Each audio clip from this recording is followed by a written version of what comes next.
Hi Candy Kids! Today we are going to make a right angle weave. This is a very useful stitch. It can be used in anything from just a plain cuff. You can make 3D animals out of it, you can make letters out of it, you can make it into the base of a 3D cuff. This is a really versatile stitch. There's a lot you can do with it. I'll probably do a couple theories on different ways you can use this and different things you can make with the stitch. But for today, we are just going to end up making a cuff. You are going to need pony beads, scissors, an elastic stretch cord.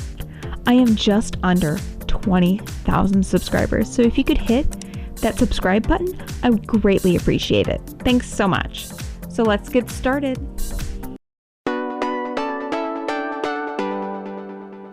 Let's talk about elastic for a second. Right here I have a 0.7mm fabric covered elastic. I would not recommend using bead and stretch or any Stretch Magic or any kind of clear stretchy elastic for this, because you need something that has extra grip. So a fabric covered elastic, no thinner than a 0.7. If you can go a 1.2mm or even like a 1.5, the better with this stitch. The thicker the elastic is, the better it's going to hold its shape. If you go with a thin string, it's probably all going to kind of mold together and you're not going to get that nice definition of the rows and the columns. So the first step is to match up your ends. We are going to add on 4 beads. So I'm going to add 2 of one color and 2 of my next color because I want to do a diagonal pattern.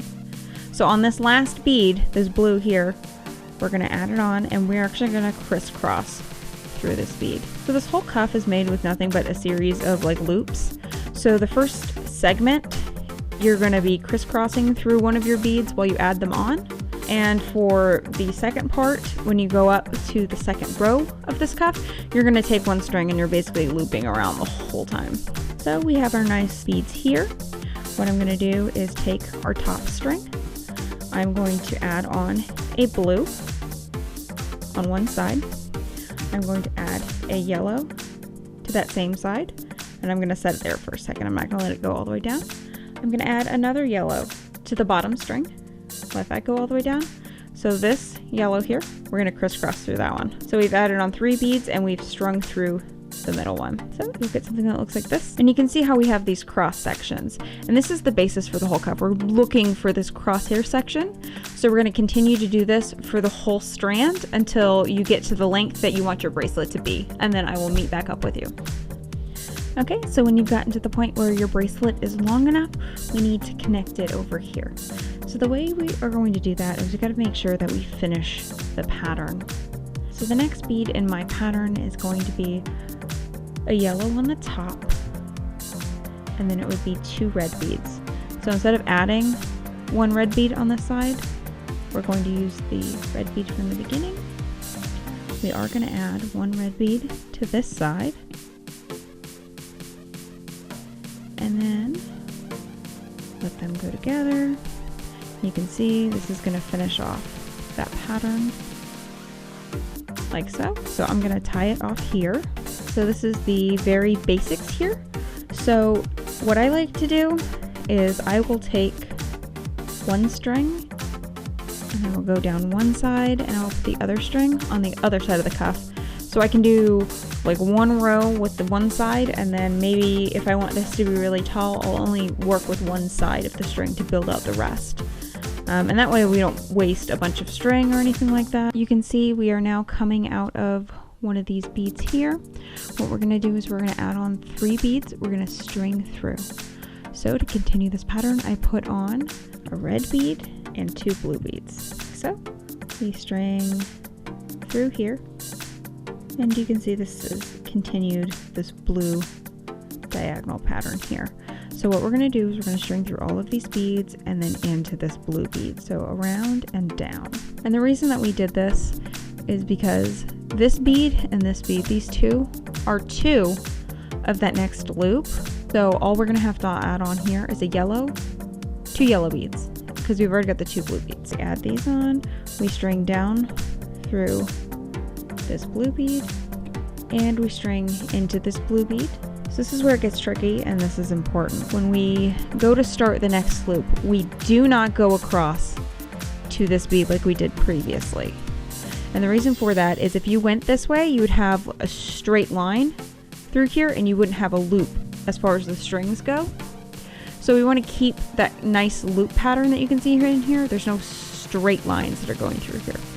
So we go up through the yellow. We will add on 2 red beads, and then I will string through this yellow now and up through that yellow again. See, and you can see how it's a nice loop now. There's no lines through there. So we go down through the 2 red beads here, and we can go into the red bead this time because we're not making a line. We're not breaking that loop rule because that red is going to be our next. And we're going to alternate between being into that next bead or looping around again. So we're going to do this all the way around for this first row. Same pattern. So when you get to the last one, you can see we have 1, 2, 3 beads for this already. So all we need to do is add 1 bead to finish this off. So we're adding a red. We are stringing into the red, the yellow, and the other yellow. And that finishes off our loop here. So I'm gonna kind of stretch this out, make sure it's pretty tight, and I'm gonna tie this off. Okay, so we're gonna keep doing this process until you get the desired amount of rows. So I'm gonna stop here. So you can finish the cuff and leave it like this if you like this.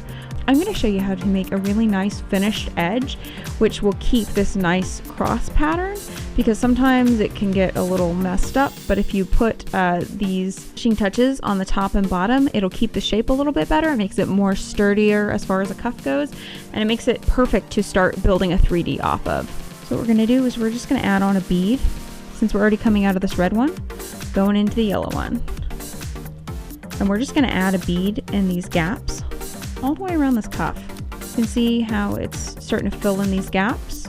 We're going to do this to the top and the bottom, and we're going to tie it off when we're finished. You can see how this makes a nice edge and that they're not ragged. You can also see that it really gives definition in here to all those little cross rows.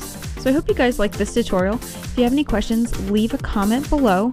I've been posting new videos every Monday, so check back every week for a new video. Make sure to like and subscribe. I'm so close to 20,000 subscribers, so if you could help me out, that would be greatly appreciated. Make sure to check the description below for the links to my new merch that I've put out. And if you like shopping at iHeartRave's Amazing Light or Glow Effects, you can use my discount code GingerCandy to save you some money on your total order. I hope you guys have a lovely day, and I will talk to you later.